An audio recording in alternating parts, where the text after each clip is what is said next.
Hello there, Mr. B speaking.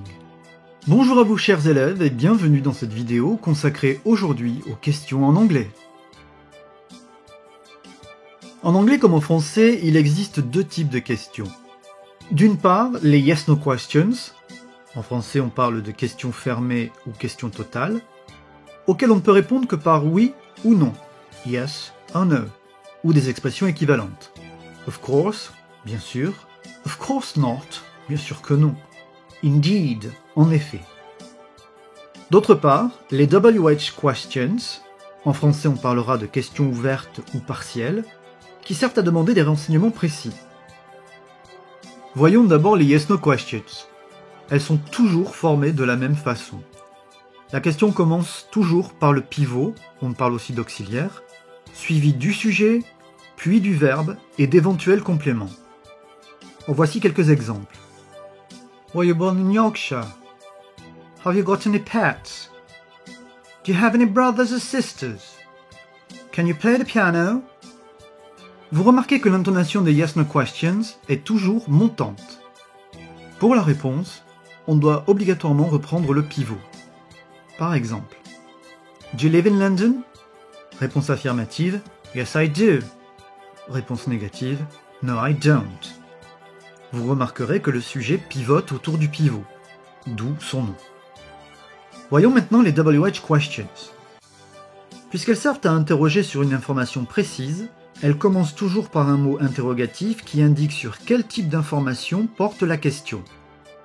Les mots interrogatifs sont appelés WH words car ils commencent par les lettres WH, sauf how qui s'écrit H-O-W.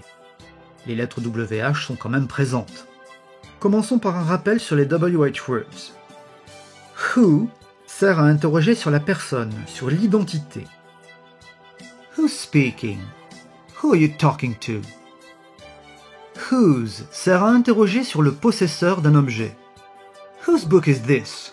It's Peter's book. Attention, ne confondez pas whose et whose, la contraction de who is. What sert à interroger sur un objet, sur un fait. What are you eating? What happened? On peut utiliser what avec un nom pour des questions encore plus précises.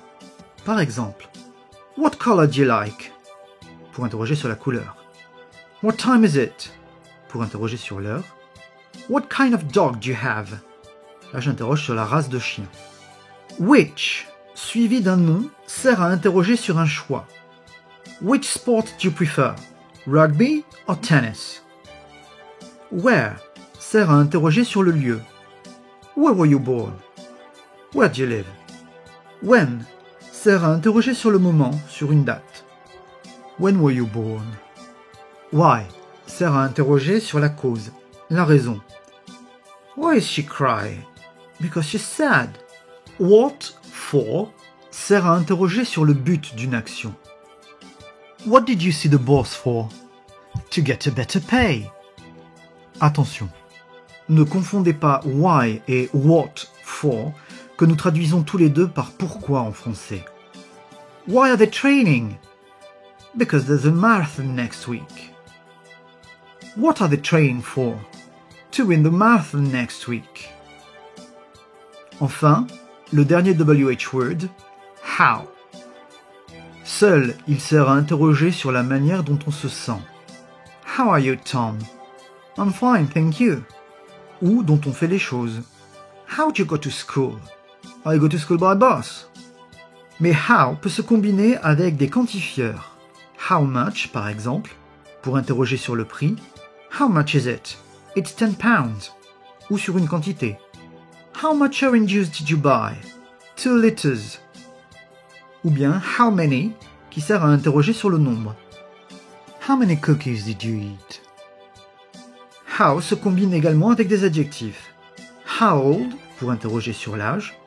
How tall, pour interroger sur la taille, la hauteur. How long, pour interroger sur la longueur, dans le temps ou dans l'espace. How far, pour interroger sur la distance. Enfin, How peut se combiner avec l'adverbe often pour interroger sur la fréquence.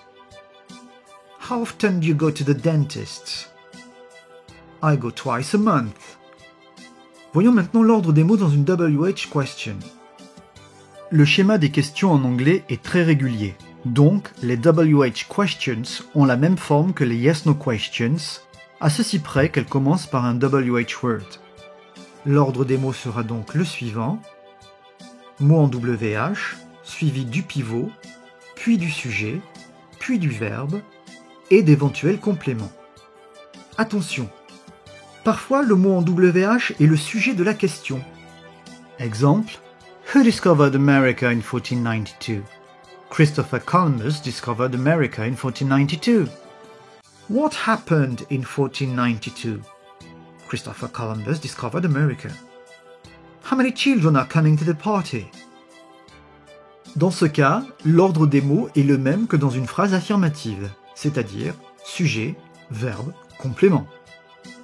Dans tous les cas, l'intonation d'une question en WH est forcément descendante. C'en est fini de cette vidéo qui, je l'espère, vous aura aidé à faire le point sur les questions en anglais. That's all, folks. See you next time!